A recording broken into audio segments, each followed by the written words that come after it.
Qué bueno volver a vernos y tener el privilegio de poder continuar estudiando el libro de Isaías. El libro de Isaías no solamente es un libro extenso, sino que está lleno de figuras literarias, pero elementos importantes que nos llevan a identificar profecías muy interesantes. Tan interesantes como el hecho de que a muchos nos habían enseñado que la salvación la alcanzamos porque Israel despreció al Señor. Pero Isaías nos ha aclarado eso y nos dice: los brazos de Yahvé siempre estuvieron prestos. No es que seamos el agregado, es que ya estaba determinado eso. Y es interesante cómo en los capítulos 56 o 58 nos muestra un Cristo sufriente. Un Cristo sufriente que nosotros en el Nuevo Testamento lo vemos identificado a través de los evangelios, pero que esto ya había sido profetizado con mucha anterioridad. Pero también nos da el propósito de ese Cristo sufriente. Y el capítulo 59 de Isaías nos dice que solamente hay algo que impide esa íntima comunión de toda la humanidad para con Dios, que es el pecado.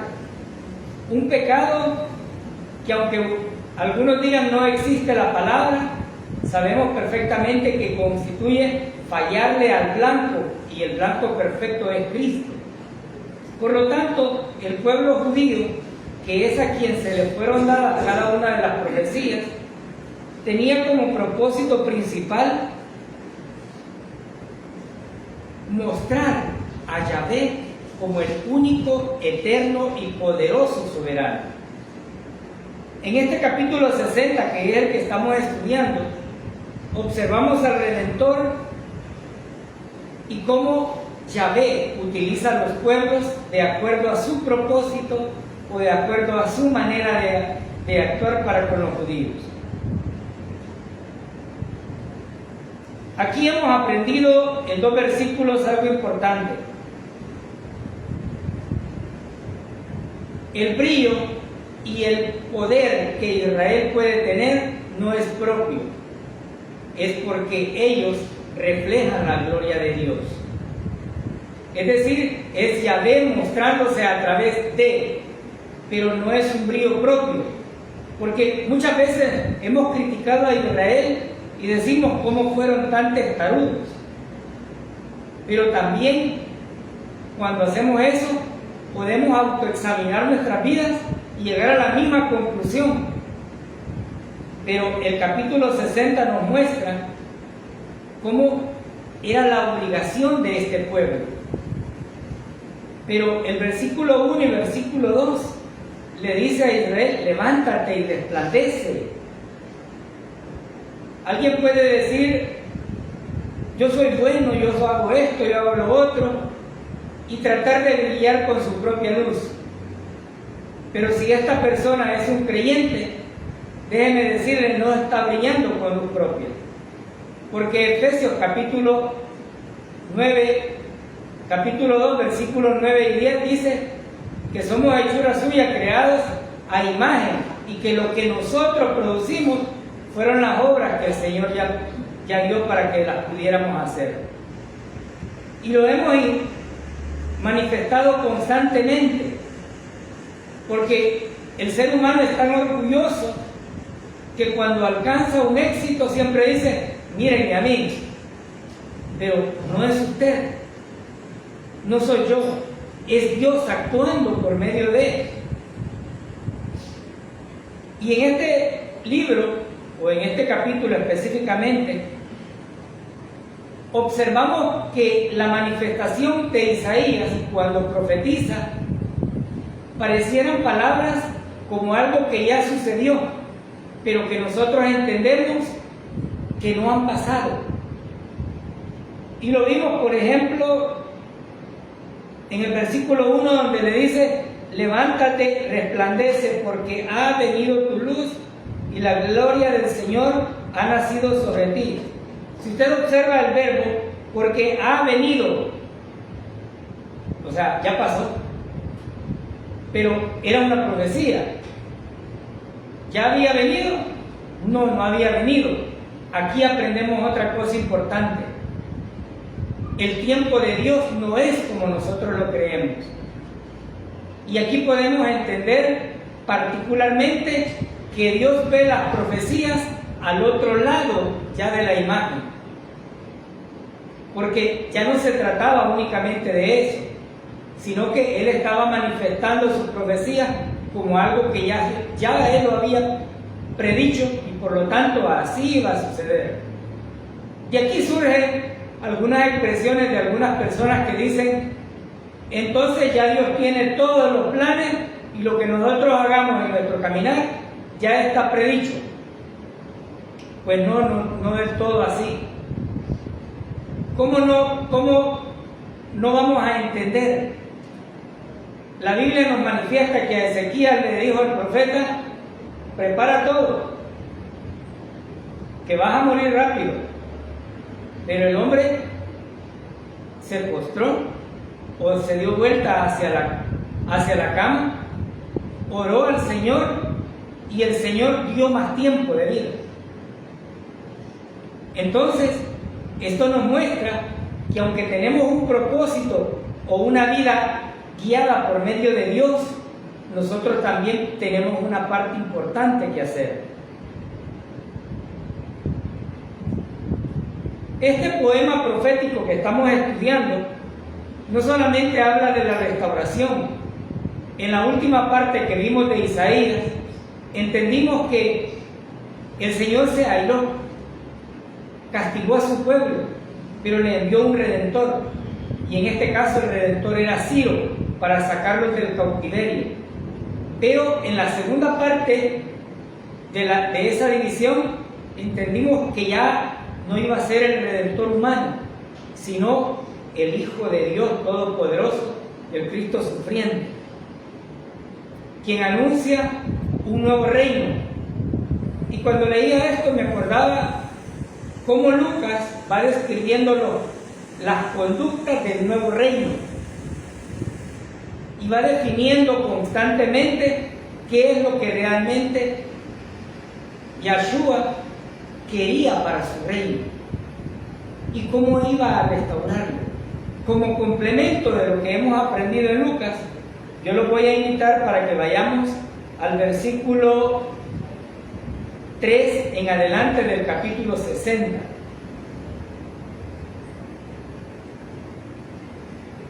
Y dice el versículo 3: andarán las naciones a tu luz y los reyes al resplendor de tu amanecer.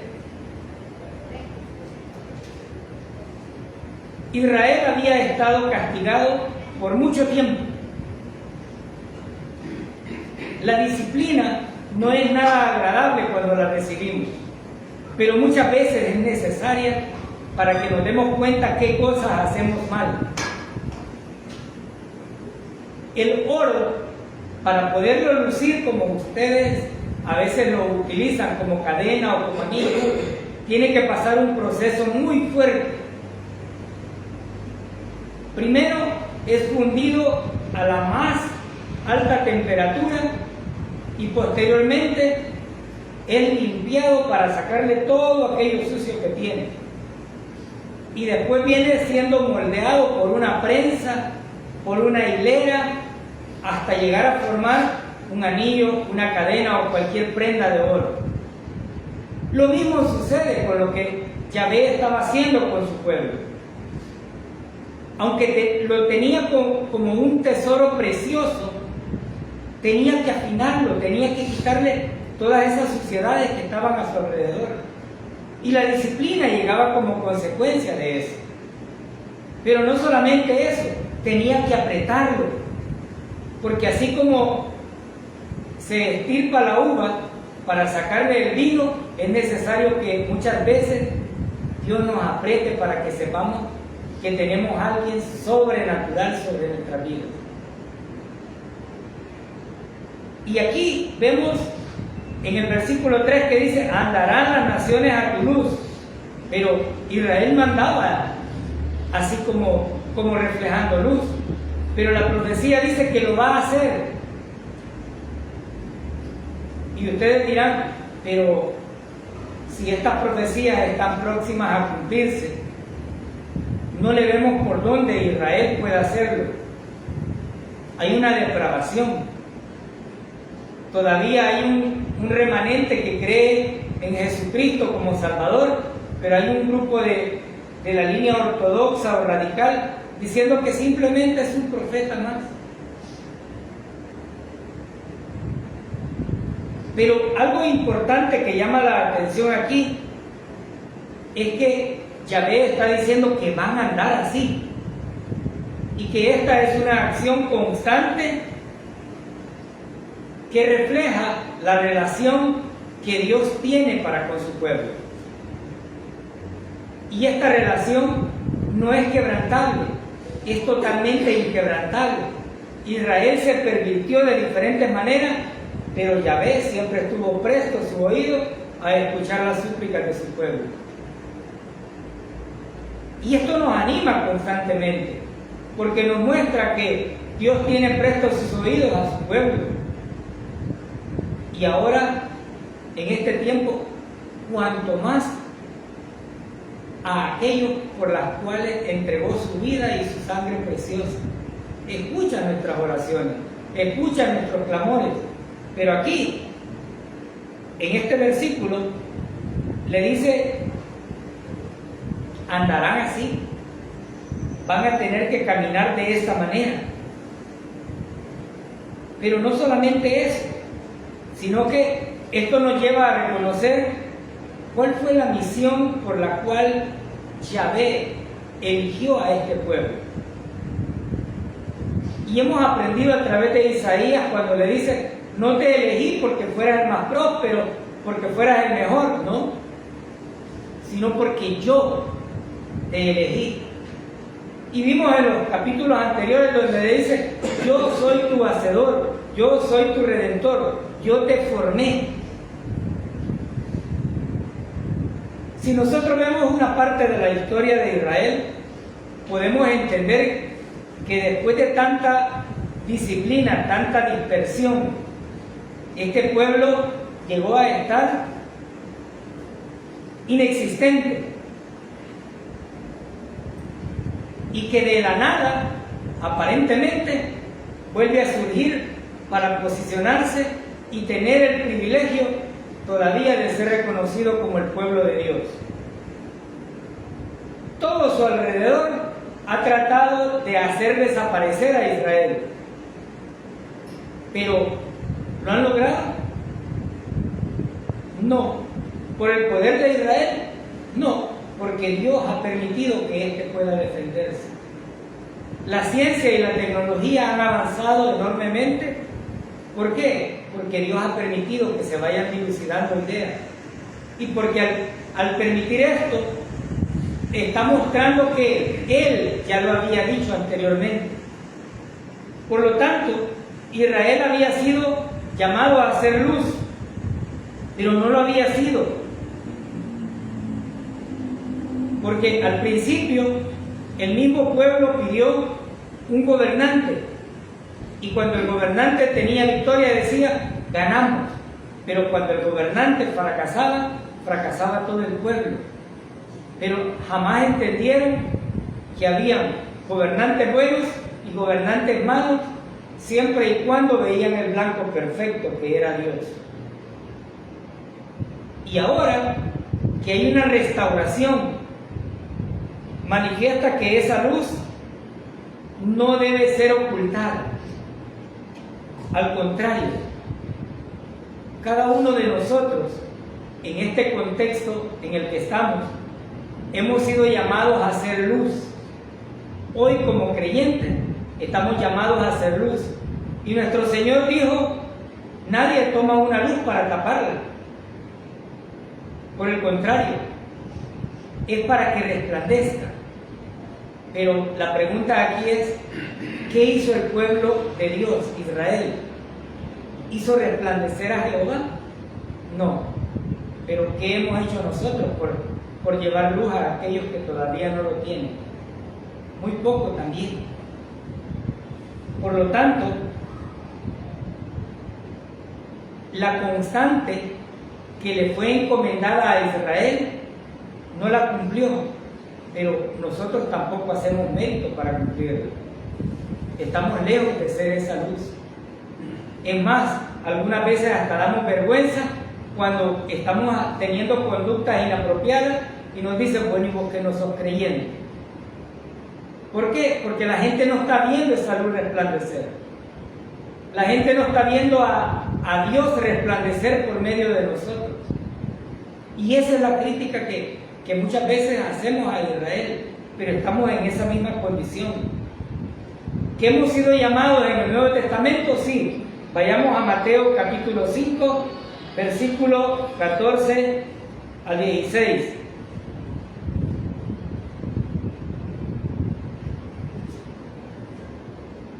Dice Mateo capítulo 5, versículo 14. Vosotros sois la luz del mundo. Una ciudad asentada sobre un monte no se puede esconder, ni se enciende una luz y se pone por debajo de un almud, sino sobre el candelero y alumbra a todos los que están en casa. Así alumbre vuestra luz delante de los hombres, para que vean vuestras buenas obras y glorifiquen a vuestro Padre que está en los cielos. Es decir, si Israel hubiese cumplido ser la luz, la alabanza hubiera sido para el Señor. Si nosotros llevásemos luz a todas aquellas personas que no la tienen, el glorificado siempre será Dios, no nosotros.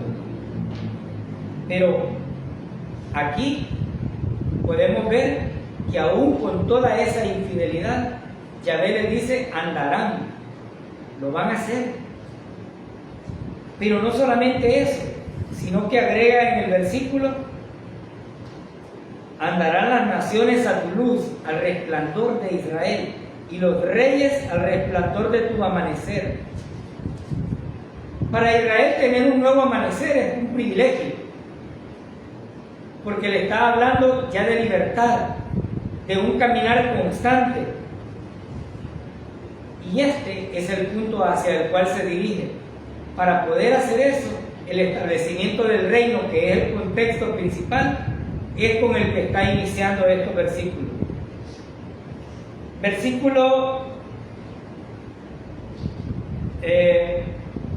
Vayamos a Filipenses capítulo 2, versículo 15. Porque algunas veces dicen, Israel era el que estaba llamado a ser luz. Pero ¿qué le está diciendo en Mateo al pueblo o a los gentiles? Que deben ser luz.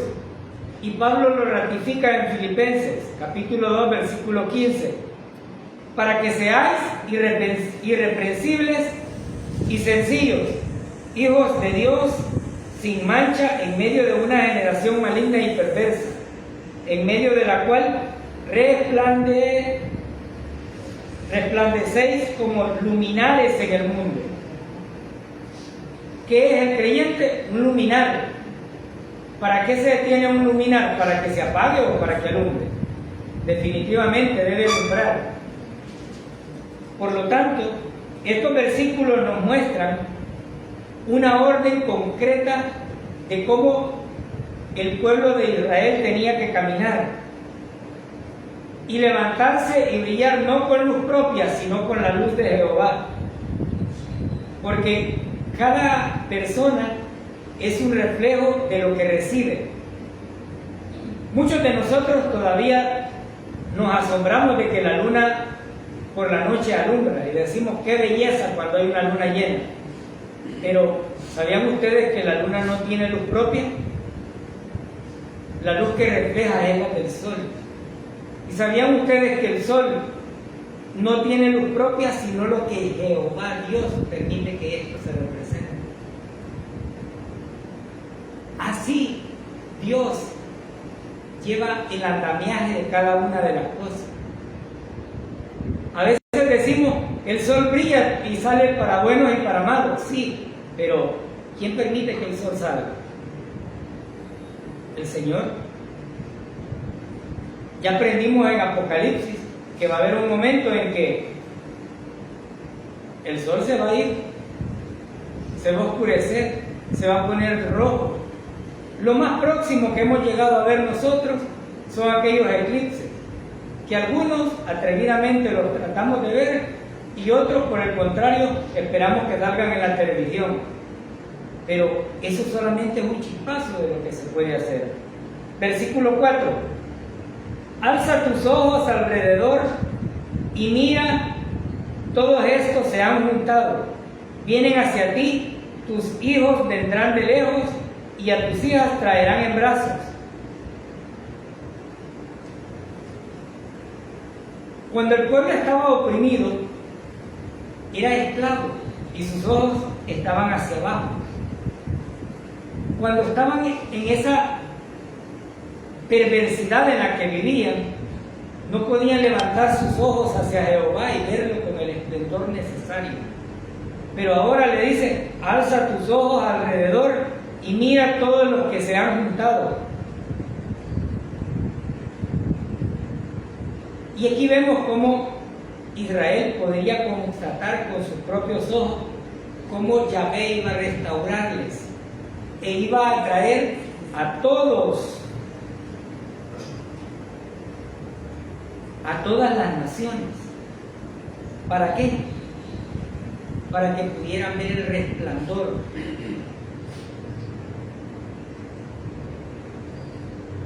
Pero luego le dice, tus hijos vendrán de lejos y a tus hijas las traerán en brazos. Cuando Yahvé establece un propósito, este propósito se cumple. Porque Él no hace caminos torcidos. Y aquellos que están torcidos, Él los endereza para que vayan conforme a su voluntad. Este pueblo rebelde y esparcido va a regresar. Va a regresar. Y aunque Jesús se lamentó, en uno de los evangelios les dijo, cuántas veces quise juntarlos, así como la gallina junta sus pollitos, pero no se podía, había diferentes opiniones. El propósito de Dios es que todos puedan llegar al arrepentimiento y tener una sola visión y reconocer que el único y eterno y completo Salvador es Jesucristo. Pero la gente todavía sigue agregando obras, sigue agregando rituales, sigue agregando algunas cosas. Y entonces nos volvemos rebeldes y esparcidos por todos lados. Porque es curioso cómo en este municipio o en este distrito, en este tiempo, haya tantas iglesias, pero tan pocas personas que puedan tener la seguridad de la salvación. Porque están rebeldes y esparcidos como Israel. Pero Isaías le dice, todos van a regresar. Pero pone una analogía a la vez en ese retorno. Así como las madres cargaban a sus hijos chineados en las caderas, les dice, así van a regresar hasta sus hijos. Algunos podrán decir, pero yo no creo mucho. Bueno, el Señor ha dado muchas evidencias. Cuando las plagas llegaron a Egipto, Faraón no quería dejarlo ir. Y decía no, y no, y no, hasta que Dios tocó la parte más débil de Faraón. Dijo sí, pero hipócritamente. El pueblo judío era esclavo, no tenía nada, pero llevó mucho más de todo lo que había. Si en ese momento le hubiesen dicho, van a ser ricos, van a llevar oro, van a llevar esto, ellos hubieran dicho, ¿y de dónde si no tenemos?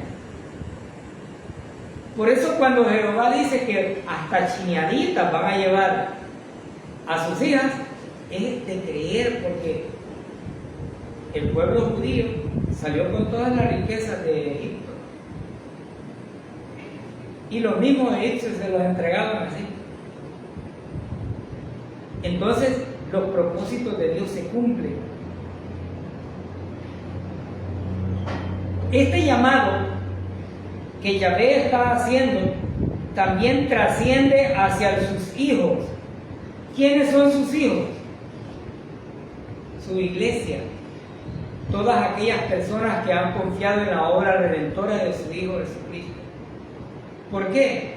Porque Él llamó a Israel su pueblo, su nación querida, pero llamó hijos, según el Nuevo Testamento, a aquellos que aceptaron su potestad.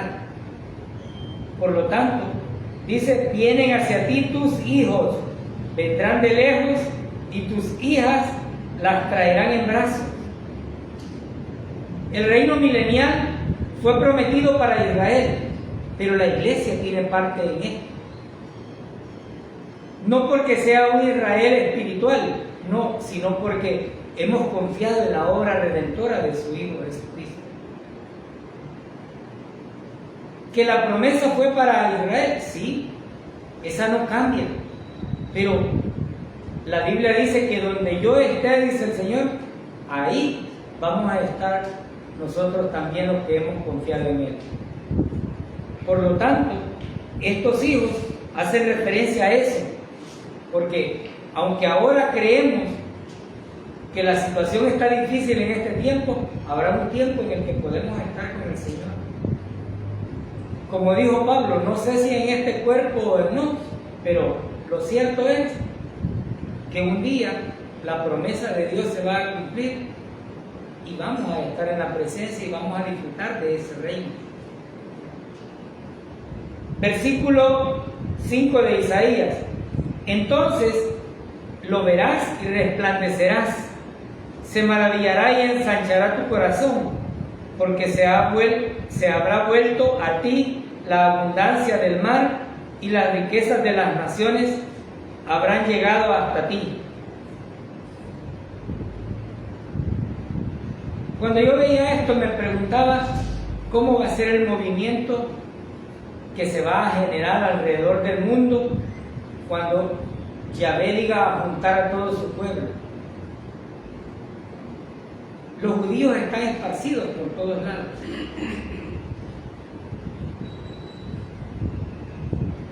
En este contexto, dice: entonces lo verás y resplandecerás, y se maravillará y ensanchará tu corazón. Habrá un regocijo grande. Los judíos anhelan estar en su tierra, pero al igual que muchos de nosotros, cuando estábamos en la guerra, teníamos temor acerca de si íbamos a pasar o no la guerra. Ellos temen también por sus vidas. Pero hay algo muy importante en esto. Cuando el Señor diga a juntarlos, lo va a hacer. No importa dónde estén. Y entonces su corazón se va a llenar de alegría, porque entonces toda esa multitud, todo ese mar, todas las riquezas de las naciones van a llegar hasta ahí. Y no solamente eso, Israel, ese remanente fiel al cual fue determinada esta promesa del reino, mostrará a las naciones que aquel al que despreciaron, al que lapidaron, al que escupieron, es el Redentor, el Todopoderoso, que va a establecer su reino tal como ha sido predestinado y predicho por él. Una vez vino un siervo sufriendo, pero en su segunda venida vendrá con poder y gloria a poner a todos sus enemigos bajo sus pies, y entonces ya no habrá ningún problema.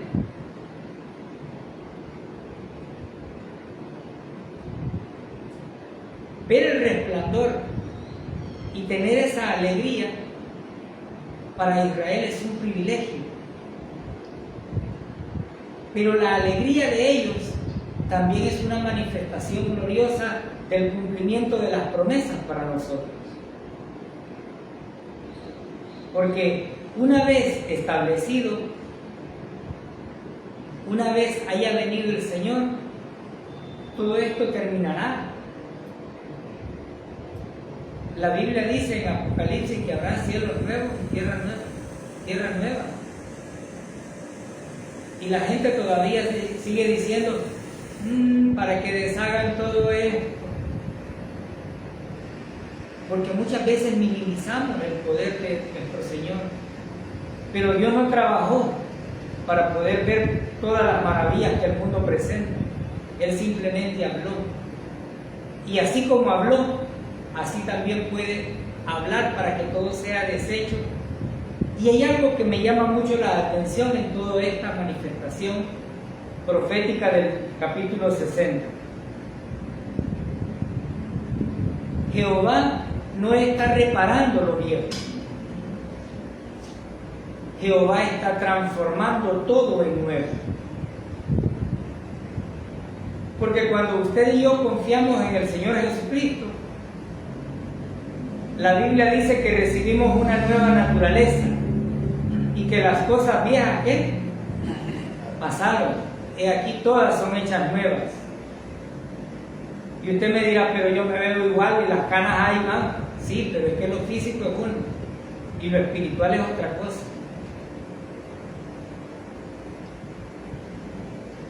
Hay algo interesante en todo esto y ver cómo esa alegría de Israel por esa restauración, y cuando puedan tener todo ese esplendor, entonces este pueblo sentirá esa tranquilidad, esa paz que solo Jehová puede dar. Porque no ha sido fácil el camino que ha llevado, pero tampoco es imposible, porque el oro, para ser oro, tiene que ser probado. Usted podrá decir, pero me han probado muy fuerte, el fuego está muy ardiente. Es probable, pero cuando nosotros vemos a otras personas o cuando nos acercamos a un hospital, decimos, no, yo no tengo nada, estos están peores que yo. Entonces no es usted el que está siendo probado muy fuertemente, sino que hay otros detrás. Versículo 6: multitud de camellos te cubrirá y dromedarios de Madián y de Efa, vendrán todos los de Sabá trayendo oro e incienso, y purificarán las alabanzas del Señor. Una vez establecido el reino, las ofrendas no cesarán. Los madianitas eran una ciudad próspera que tenía muchos camellos.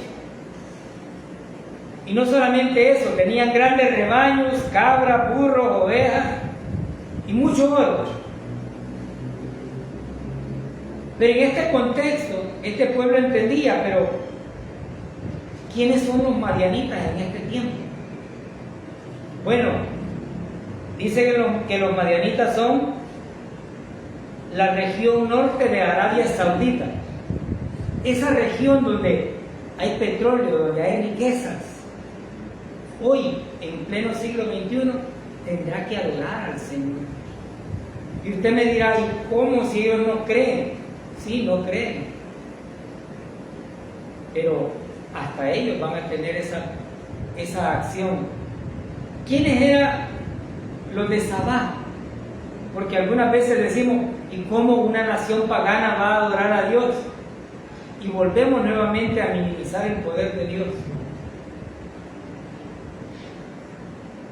Hace poco había una noticia en el clima de México y decía que iba a llover increíblemente. Y la gente en algunos lugares podía quedar hasta soterrada bajo las crecientes de agua.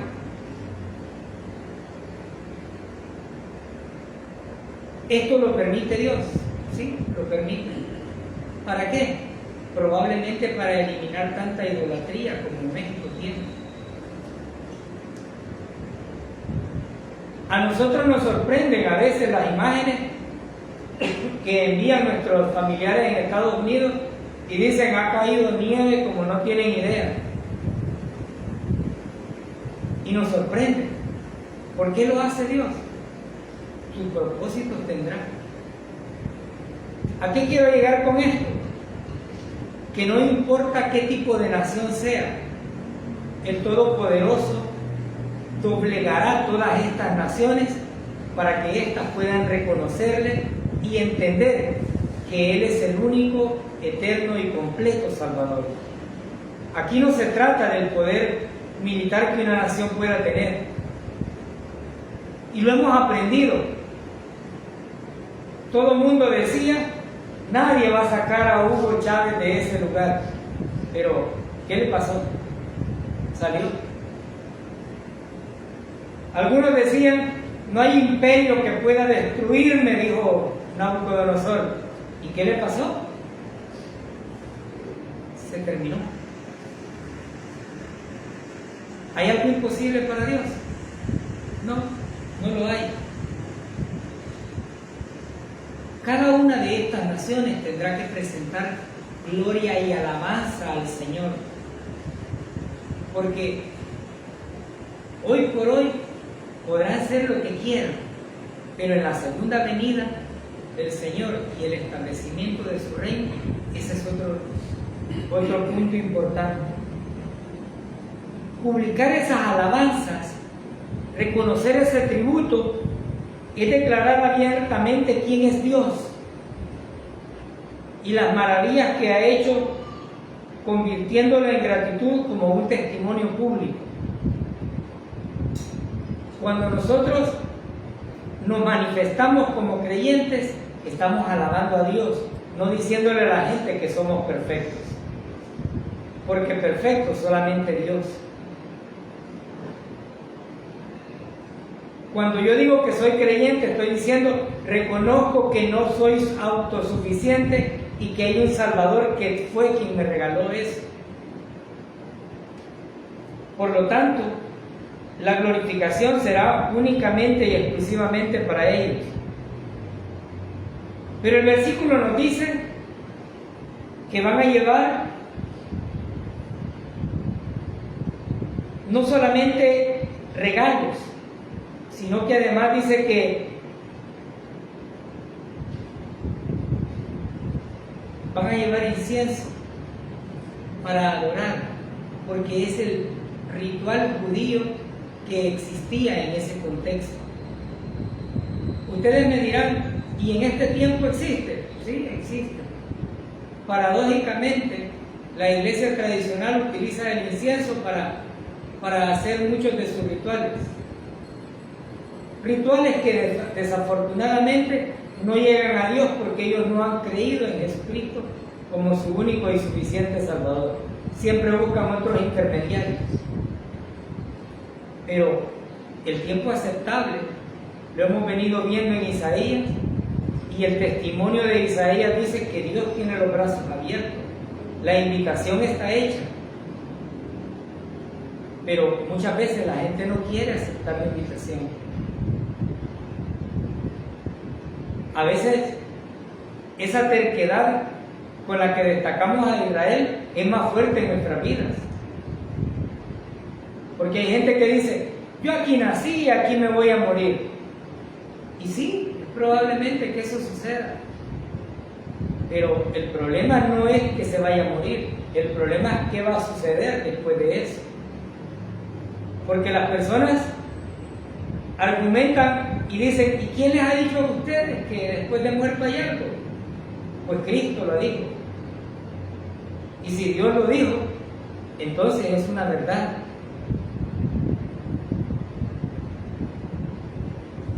La alabanza será un constante devenir. Versículo 7 de Isaías: todo el ganado de Cedar será reunido para ti, carneros de Nebaiot estarán a tu servicio, serán una ofrenda agradable sobre mi altar, y daré esplendor a la casa de mi gloria. ¿Habrán sacrificios? Sí. Aquí dice que va a tener que serán una ofrenda agradable.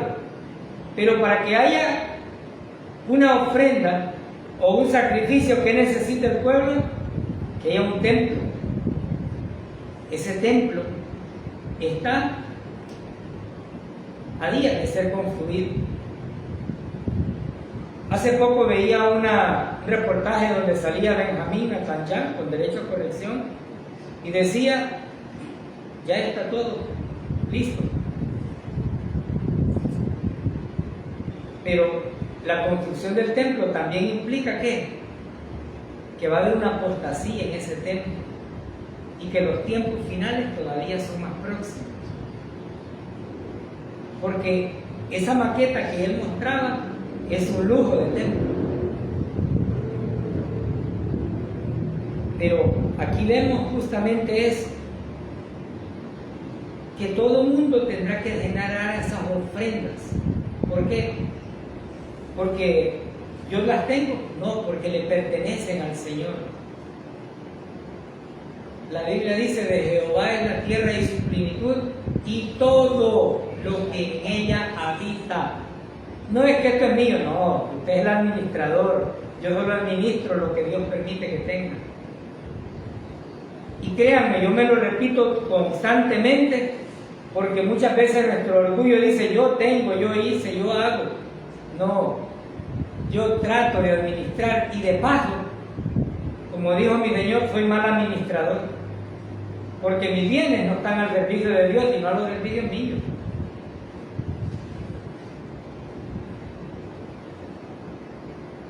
Pero aquí todo va a estar en favor a el Todopoderoso. Ya no va a haber una nación que diga no, sino todos dispuestos a darle a Dios lo que le corresponde. Versículo 8.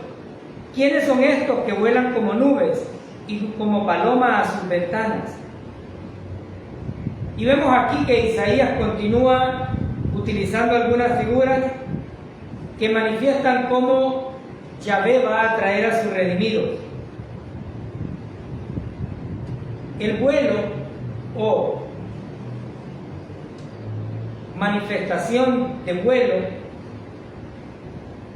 puede hacer referencia al hecho de que todas las naciones van a tener que llegar. En el contexto en el que estaban, viajaban en barcos. Pero hoy en este tiempo, los barcos en su mayoría han quedado para transporte de carga y no para trasladarse de un lugar a otro, porque el tiempo para llegar de una ciudad a la otra es más tardado. Hoy la gente utiliza vuelos. Hoy puedo estar en mi país, El Salvador, y por la noche viajar a otra ciudad en 4 o 5 horas, estar en otro país. Y aquí dice, ¿quiénes son estos? Aquí podríamos decir, son todos aquellos a los que el Señor está reuniendo para poder tener su propio reino. Y ya decía, ¿quiénes van a estar? Su pueblo Israel, ese remanente fiel. Y el versículo decía, sus hijos, aquellos que tuvieron esa potestad. Y por medio de estos versículos vemos cómo el Señor manifiesta que todos van a regresar. Y que no importa si estos son judíos o gentiles, porque hasta los gentiles van a dar tributo al Señor. Hasta ellos van a dar ofrenda. Y todo aquello que pueda servir para embellecer su templo. Versículos 9 y 10. Ciertamente en mí esperarán los de las costas y las naves de Tarsis desde el principio, para traer tus hijos de lejos, su plata y su oro con ellos, al nombre del Señor tu Dios y al Santo de Israel, que te ha glorificado.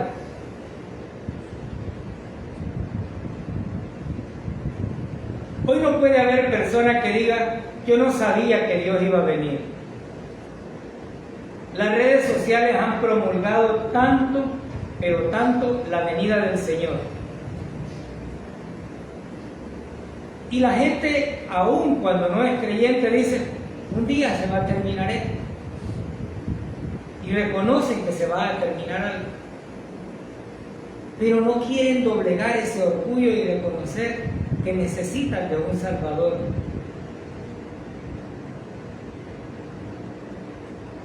El mundo necesita a Dios.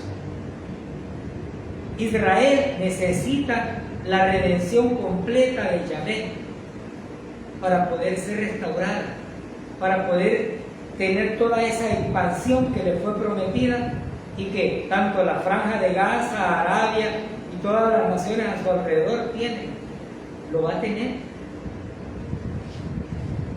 Pero aquí dice, y las naves de Tarsis desde el principio para traer tus hijos de lejos. Como dije, Tarsis era una ciudad próspera con muchos navíos, pero en este contexto valía la pena el barco. Pero ¿y ahora? ¿No les parece que hay otros medios de transporte por los cuales se pueda viajar? Pero ¿cuál es la parte interesante a esto? Que a todos los van a llevar con su ofrenda, ¿hacia quién? Al nombre del Señor tu Dios, el Santo de Israel, que te ha glorificado. Todo va a ser para Él. Versículo 11. Tus puertas estarán de continuo abiertas, no se cerrarán de día ni de noche, para que a ti sean traídas las riquezas de las naciones y conducidos hasta ti sus reyes. Aquí no se salvan ni los gobernantes. No importa de qué país, no importa de qué tipo de gobierno pertenezcan, pero todos ellos tendrán que llegar ante el Señor. Y dice, las puertas van a estar abiertas. ¿Para qué? Para entregarle al Señor lo que le corresponde.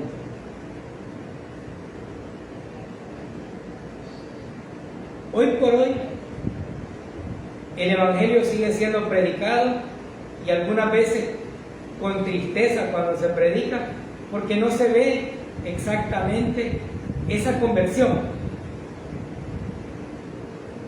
Pero cuando el Señor decida, serán multitudes como al principio de la iglesia primitiva. Cuando vean la manifestación del Dios Todopoderoso, ya no habrá argumento. La Biblia nos enseña que aún en la tribulación habrá oportunidad. Pero esto también nos lleva a reconocer que si el mundo tiene una necesidad del Dios Todopoderoso, debe también tener la disponibilidad de recibirle, de creer en su obra redentora y reconocer que necesitamos un Salvador. Y que ese Salvador es únicamente nuestro Señor Jesucristo. Y todos aquellos que creen en la obra que Cristo hizo, que murió, que pagó por todos nuestros pecados, que fue sepultado y que resucitó al tercer día, puede ser salvo.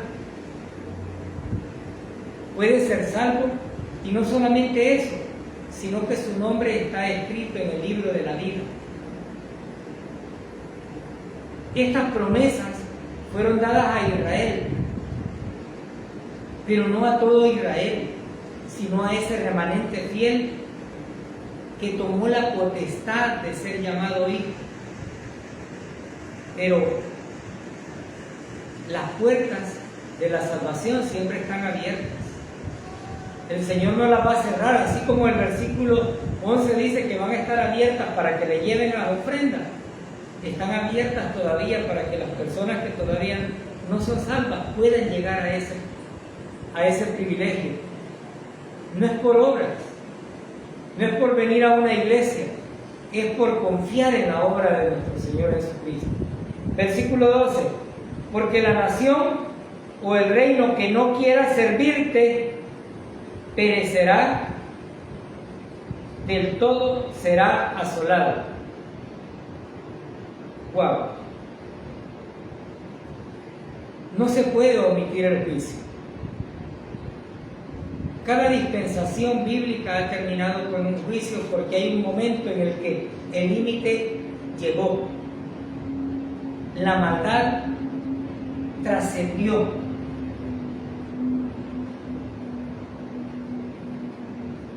Aquí habían reyes todavía y por eso dice reinos, pero traigámoslos a nuestro contexto. Naciones, países, grupos de países que no quieran servirle al Señor, que dice, perecerá, será totalmente destruido. Y algunos dirán, ¿cómo van a destruir a Rusia con esa potencia? Todo el poderío militar que cualquiera de los países pueda tener es nada comparado con el poder que nuestro Señor tiene para construir con la vida de cada uno de ellos. ¿Recuerdan cuando eligieron a aquellos 300 para ir a luchar con una multitud enorme? Pero cuando los 300 llegaron a la guerra, ¿qué pasó? Todos estaban muertos ya. ¿Quién luchó? Los 300 que eligieron. No, Yahvé. No hay peros. Habrá un juicio. Y la gente debe saberlo. La gente dice, todos nos vamos a presentar a Dios en un juicio. Sí, pero la Biblia dice que unos para condenación eterna y otros para recibir galardones. No es que todos vamos, sí, vos diste las puertas de la iglesia, sí, papacito, vos quedate aquí a este lado. No, no es así. Y el Señor lo dijo. Vayamos a Mateo 25, capítulo 25, versículo 31 al 46. Dejemos que sea la Biblia quien nos habla.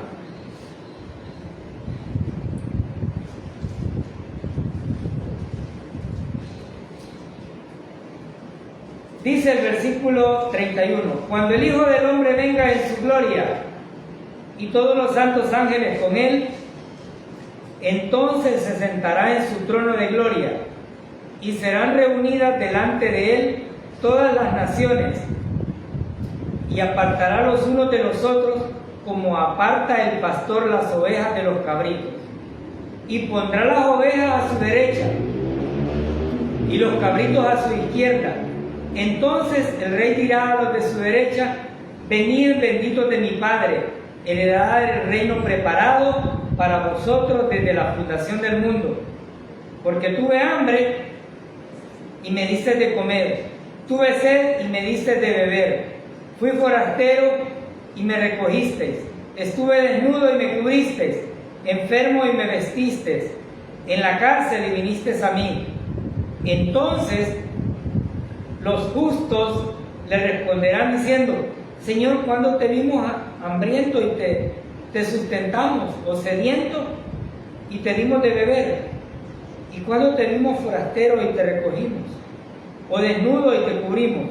¿O cuándo te vimos enfermo o en la cárcel venimos a ti?